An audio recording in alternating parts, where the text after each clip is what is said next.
জন্মের আগে প্রিয় নবী বাবা হারালেন, 6 বছর বয়সে মা হারালেন, 8 বছর বয়সে দাদা হারালেন। এবার আছে শুধু একজন চাচা। এমন চাচা বাবার চেয়েও বেশি আদর করে বিষ্ণু ইসলামকে লালন পালন করলেন। এই আবু তালেবের ভয়ে আবু জাহেল আমার প্রিয় নবীর গায়ে হাত লাগাতে পারে নাই। তার মানে ভালোবাসায় কোনো ভেজাল? ভেজাল আদর্শে। ভেজাল কিসে? শেষ নিঃশ্বাস ত্যাগ করার আগে আবু তালেব অসুস্থ।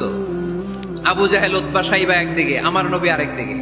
আমার প্রিয় নবী বললেন, চাচা আজীবন আপনি ছাতার মতো আমাকে আশ্রয় দিয়েছেন, আজীবন আপনি বাবার মতো কোলে পিঠে করে মানুষ করেছেন, একবার শুধু আমার কানে কানে বলেন লা ইলাহা ইল্লাল্লাহ মুহাম্মাদুর রাসূলুল্লাহ, বাকিটা আমি আল্লাহর সাথে বুঝে নেব। কিন্তু আবু জাহেলও পাশে আছে না নাই? আবু জাহেল কয় না, আবু তালেব খবরদার, আজীবন যে শিরকি ধর্মের উপরে ছিল ওইটার উপরেই থাক, বাপ দাদার ধর্মে চুন কালি মাখিস না। একবার আবু তালেব প্রিয় নবীর নুরানি চেহারার দিকে তাকায়, মনে মনে ভাবে এখনই পড়ে ফেলি কালিমা, মুহাম্মদের আদর্শই আমার আদর্শ বানায় ফেলি। আবার যখন আবু জাহেল উতবা সাইবার দিকে তাকায়, মনে মনে ভাবে না, আগের ধর্ম ছাড়তে চাই না। এই দোটানা অবস্থা থেকে শেষ নিঃশ্বাস ত্যাগ করার আগে আবু তালেব এটা বলে মারা গিয়েছে, আলা মিল্লাতি আব্দুল মুত্তালিব, আমি আব্দুল মুত্তালিবের শিরকি ধর্মের উপর থেকে শেষ নিঃশ্বাস ত্যাগ করলাম। তার মানে আল্লাহর দেয়া বিধান অনুযায়ী সে জান্নাতি না জাহান্নামী?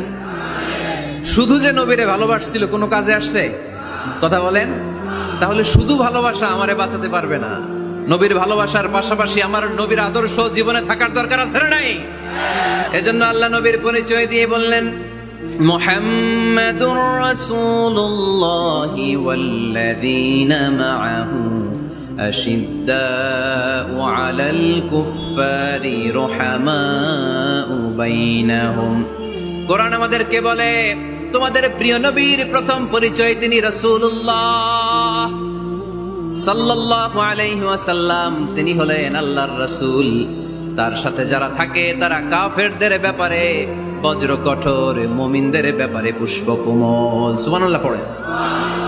আবার কোরআন বলে, ওমা মুহাম্মাদুন ইল্লা রাসূলুন ক্বাদ খালাত মিন ক্বাবলিহির রুসুল।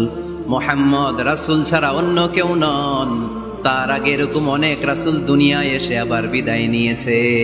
ঠিক কি না? তাহলে কোরআন কিন্তু প্রথম পরিচয় দিয়ে দিল, 1 নাম্বার পরিচয়। আমার নবীর 1 নাম্বার পরিচয়, জোরে বলেন, 1 নাম্বার পরিচয় তিনি রাসূলুল্লাহ, আল্লাহর রাসূল। কিন্তু আমার নবী এত বিনয়ী, এত ভদ্র, এত নম্র, এত শান্ত, এত শিষ্ট, এত হাম্বল। আউট অফ হাম্বলনেস তিনি নিজেকে রাসূল পরিচয় দিতে লজ্জাবোধ করতেন। তিনি নিজেকে রাসূল পরিচয় দেওয়ার আগে নিজের আরো ছোট করে বলতেন, আমি আল্লাহর গোলাম, তারপরে রাসূল।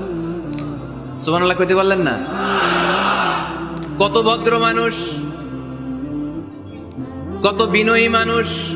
যদিও তিনি রাসূল, এইটা তিনি পরে বলতেন, আগে বলতেন ইন্নী আব্দুল্লাহি ওয়া রাসূলুহু, আমি আল্লাহর বান্দা, তারপরে রাসূল। সুবহানাল্লাহ।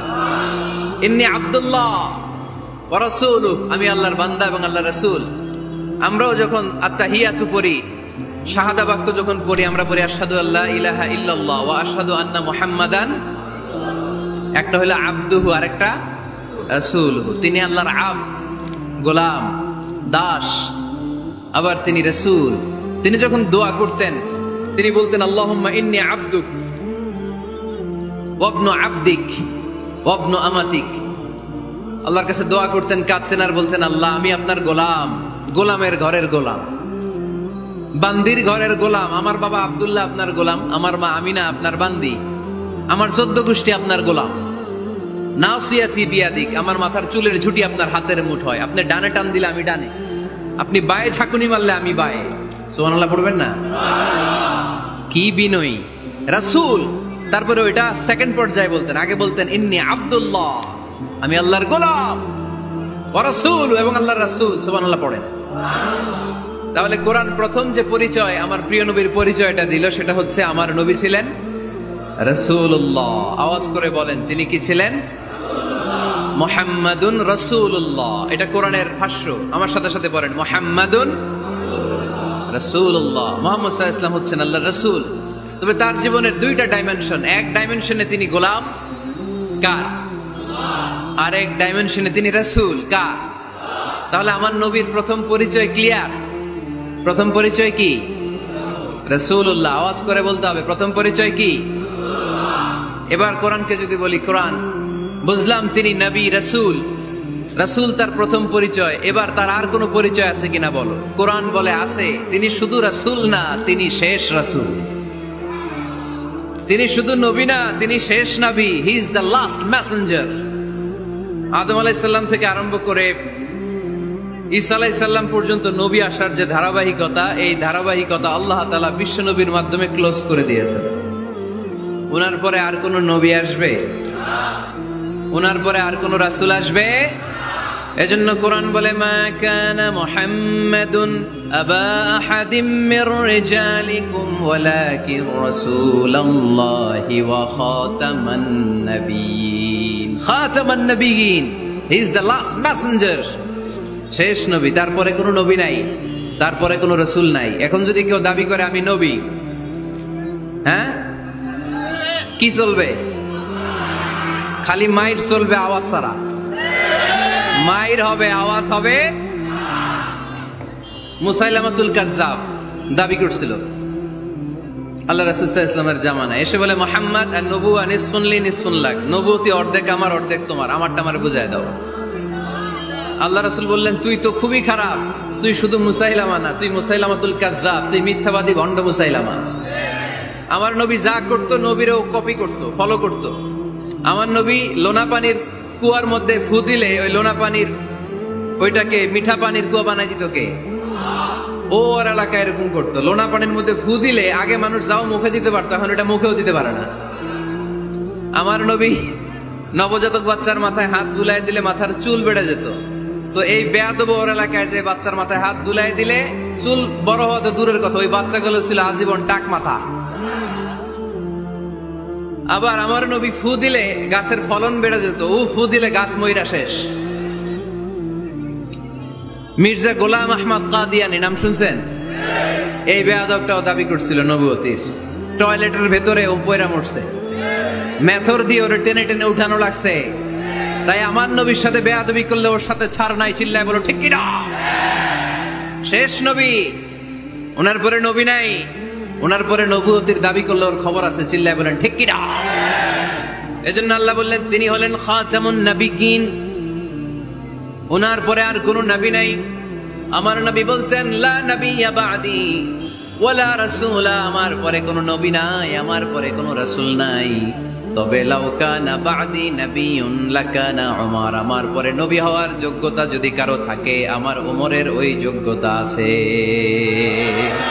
প্রভু তুমি বলেছ রাসূল দেবে না,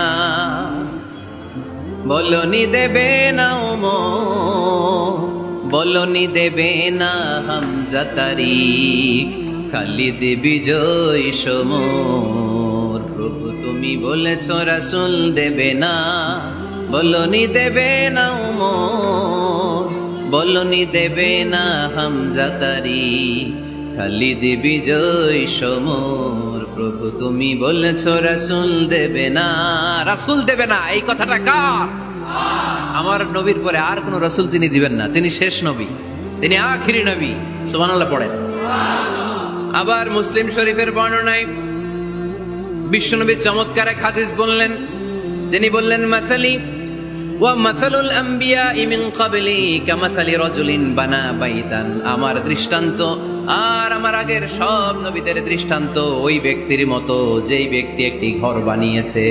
কি বানিয়েছে? চমৎকার, চোখ ধাঁধানো সৌন্দর্য দিয়ে এক ঘর। এই ঘরের ভুল ধরার মতো কোনো ভুল নাই। এত ডিজাইন, এত ইন্টেরিয়র ডিজাইন করেছে, লোকজন যেই আসে দেখে বলে বাহ বাহ। দেখে কি বলে? বাহ বাহ, এত সুন্দর ঘর। পুরো ঘরে কোনো ভুল নাই, কোনো খুঁত নাই, একটা জায়গা ছাড়া। সেটা হচ্ছে ঘরের এক জায়গায় ইটের গাঁথুনি দিতে যে এক জায়গায় একটা ইট পড়ে নাই, ওই জায়গা দিয়ে ফাঁকা, শীতের ঠান্ডা বাতাস ঢুকে। সুবহানাল্লাহ কইতে পারলেন না? বিশ্বনবী বললেন, আমার দৃষ্টান্ত আর সব নবীদের দৃষ্টান্ত ওই ব্যক্তির ঘর বানানোর মতো যে ব্যক্তি সুন্দর ঘর বানালো তার ঘর যেই দেখে সে বাহবা বলে, কোনো ভুল নাই, কোনো খুঁত নাই, একটা যায়। এজন্য বিশ্বনবী বলতেন আসাদ্দুহুম ফি আমরিল্লাহি ওমর, আমার দ্বীনের ব্যাপারে সবচেয়ে কঠোর ওমর। বিশ্বনবী বলতেন আমার পরে কোনো নবী নাই, কোনো রাসূল নাই, তবে আমার পরে যদি কেউ নবী হতো আমার ওমর নবী হয়ে যেত। লা নবিয়্যা বা'দি ওয়ালা রাসূল, আমার পরে রাসূল নাই, কোনো নবী নাই, তবে লাউ কানা বা'দি নবিয়্যুন লাকানা ওমর। প্রভু তুমি বলেছো রাসূল দেবে না, বলনি দেবে না ওমর, বলনি দেবে না হামজা তারি, খালিদ বিজয়ী সমর। প্রভু তুমি বলেছো রাসূল দেবে না, বলনি দেবে না ওমর, বলনি দেবে না হামজা তারি, খালিদ বিজয়ী সমর। প্রভু তুমি বলেছো রাসূল দেবে না। আল্লাহু আকবার। মদিনায় যত মুনাফিক ছিল জমের মতো ভয় পাইতো সাইয়েদনা ওমরকে। শয়তানদের লিডার ইবলিসও ভয় পেত ওমরকে। বিশ্বনবী বলেন ওয়াল্লাযী নাফসি বিয়াদিহি, ওমর ওই সত্তার কসম যেই সত্তার হাতে আমার আত্মা, মা লাকিয়াকা শাইতানু সালিকান ফাজ্জান ইল্লা সালাকা ফাজ্জান গায়রা ফাজ্জিক। ওরে ওমর, শয়তান যদি তোমারে কোনো রাস্তায় দেখে, ইবলিস যদি তোমারে কোনো রাস্তা দিয়ে হাঁটতে দেখে, ইবলিস ওই রাস্তা রেখে দিয়ে অন্য রাস্তা দিয়ে হাঁটে। ইবলিসও সাইয়েদনা ওমর ফারুককে দেখলে, এই রাস্তা দিয়ে দেখলে ওর বাপের কি জীবনে এই রাস্তা দিয়ে হাঁটবে না, এই রাস্তা ধুইয়া ওই আরেক রাস্তা ধরবে। চিল্লায় পড়েন আল্লাহু আকবার। কাফেররা ভয় পেত, মুনাফিকরা ভয় পেত, শয়তান ভয় পেত, এমনকি বিশ্বনবীর বিবিরাও ভয় পেত। সুবহানাল্লাহ পড়েন। বিশ্বনবীর বিবিরা বিশ্বনবীরে ধরলেন, আমার এইটা কিনা দেন, ওইটা দেন। বিশ্বনবী কয় টাকা নাই, ক্ষমতা নাই, সামর্থ্য নাই, বেশি কথা কইলে তালাক নিয়ে যাও, তোমাদের চেয়েও সুন্দরী অনেক সতী সাধবী নারী আল্লাহ ব্যবস্থা করে দিবে। বিবিরা মাঝে মাঝে খুনসুটি করতো, নবীরে ধরতো, এটা নাই ওইটা নাই, এটা দেন। একবার সব বিবিরা টাইট করে ধরছে, ও নবী আয়েশার ঘরে যেদিন থাকেন সাহাবারা বেশি হাদিয়া পাঠায় কেন, আমাদের ঘরে যেদিন থাকেন পাঠায় না কেন? কালকে জুমার নামাজের পরে ঘোষণা দিবেন সবার ঘরে সমান সমান হাদিয়া। নবী কয় আমি হাইতান্ন। ও মিয়া, কে হাদিয়া দিবে, কটুক দিবে, এটা কি ইমাম সাহেবের কাজ? ইমাম সাহেবের বাসায় কে কোন দিন কি খাওয়াবে, কি গিফট দিবে, এটা তো কে যে গিফট দিবে তার ব্যাপার। বিশ্বনবী বললেন আবু বকরকে সবাই ভালোবাসে, তাই আবু বকরের মেয়ের ঘরে যেদিন আমার ডেট পরে থাকার সময় ওই দিন হয়তো বেশি হাদিয়া পাঠায়, তোমাদের ঘরে পাঠায় না, আমার বলার কোনো সুযোগ। বিবিরা কয় না, আপনারে বলতেই হবে। নবী কয় আমি পারবো না, বিবিরা কয় পারবেন। ইন দ্য মিন টাইম দরজার উপর থেকে কে যেন সালাম দিল, আসসালামু আলাইকুম ওয়া রাহমাতুল্লাহ। বিশ্বনবী বললেন ওয়া আলাইকুমুস সালাম। বিশ্বনবী বুঝতে পারলেন সালামটা আমার ওমরের সালাম। বিশ্বনবী সালামের উত্তর দিয়ে বিবিদের দিকে তাকায়, দেখে একটা বিবি ওর সামনে নাই, সব উদাও, ভ্যানিশ হয়ে গেছে। ওই যে ওমর, সুবহানাল্লাহ পড়বেন না? এই জন্য ওমরকে শয়তানও ভয় পেত। আমাদের বাচ্চাদেরকে, আমার মেয়ে একটা মাত্র মেয়ে, খাইতে চায় না, শুধু আমার মেয়ে না, অধিকাংশ বাচ্চাদের এই অবস্থা। ওর আম্মু দিক দিয়ে খাওয়ায়, আবার দৌড় দেয়, আবার আমি খাওয়াই, আবার কান্নাকাটি করে, বলে গল্প শোনাও, তাইলে খাবো। এখন গল্প শোনাইলেও খায় না। বর্তমান সময়ের ছেলে মেয়েগুলো এরকম, এত জ্বালাতন করে, খেতে চায় না তো বলতে হয় বাঘ আসবে, বাঘ, সিংহ আসবে, সিংহ, সিংহ মামা আসবে, ঘুমাও ঘুমাও, এগুলো আমরা বলি না? বড় দোষী তো আপনারা কি বলেন? বাচ্চা যদি না ঘুমায়, না খাইতে চায়, এগুলাই তো বলে। বাঘ আসবে, বিড়াল আসবে। মদিনাতে ওমরে ফারুক যখন খলিফা, মদিনার কোন বাচ্চারা যদি না খেতে চাইতো, না ঘুমাইতে চাইতো, মদিনার মায়েরা বলতো তাড়াতাড়ি ঘুমাও, ওই যে ওমর আসতেছে, ওমর। আল্লাহু আকবার। কি শাসক ছিলেন সাইয়েদনা ওমর! সবাই সমান, উনার বিধান, উনার রীতি সবার জন্য সমান। মদ খাওয়ার অপরাধে নিজের কলিজার টুকরা ছেলে আবু শাহমাকে 80টা বেত মেরেছে। হাদিসটা দাঈফ, তবে শিক্ষা আছে আমাদের জন্য। 80টা বেত মেরেছে। এক রাওয়ায়াতে পাওয়া যায় বেত মেরে ছেলেটাকে আহত করে ফেলেছে, আর এক রাওয়ায়াতে পাওয়া যায় পিটাতে পিটাতে ছেলেটাকে দুনিয়া থেকে শেষ করে ফেলেছে। ছেলের মুখে গন্ধ পেয়েছে। আর শরীফতা খামরান, কিরে মদ খাইছস? কয় না বাবা, শরীফতু নাবিজ, আমি নাবিজ খেয়েছি। নাবিজ খাওয়া জায়েজ। নাবিজ হচ্ছে রাতের বেলা আরবরা দুধের মধ্যে শক্ত খুরমা ছেড়ে দেয়, 1 কেজি দুধের মধ্যে 10টা শক্ত খুরমা ছেড়ে দিলে সকালবেলা দুধের কালারটা সাদা থাকে না, শক্ত খুরমার রস টেনে ওটা লাল হয়ে যায়, খেতে বড় মজা। এটাকে বলে নাবিজ।